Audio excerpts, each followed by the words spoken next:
The Gorgon, Love in Paris, Sinful Butterfly, Antiquated House, Centro, Horses.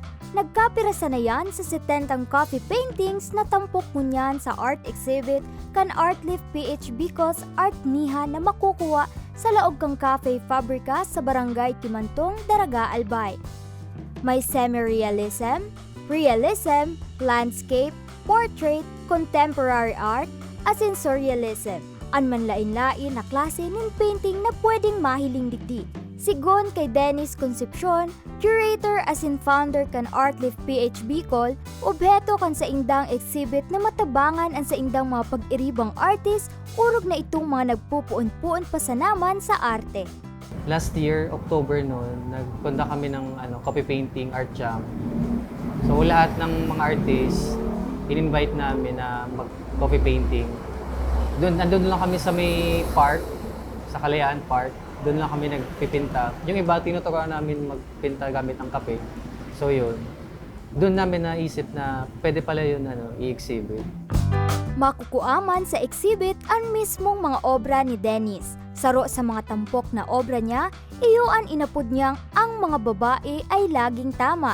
If not, go back to rule number 1. Istorya niya, inspirasyon niya sa nasambit na obra, iyon mga agi-agi niya sa mga dati niyang nakarelasyon. Nasauri, babae subuot ang pirming tama.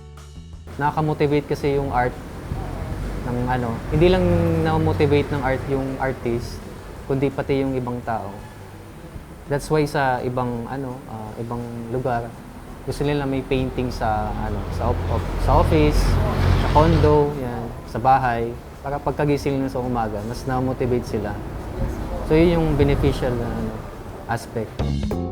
Lampas 30 artist kung pwesto ng college as in senior high students ang mga kabali sa exhibit. Saro pa sa agaw atensyon digdi and coffee paintings na inapod na bakunawa as in tikbalang. Kasi yung art kasi parang siya yung bumubuhay ng ng soul ng tao. Kapag walang art, parang matamlay lang tayo. So, we need some inspiration din or motivation. Hindi lang yung mga artist talaga na kundi para din sa ibang tao. Iniimbitahan ko po ang lahat na pumunta dito sa Cafe Fabrica, kung saan makikita dito yung mga paintings namin made by our very own Bicolano artists. And then, yung grupo namin is yung Artlift PH Bicol.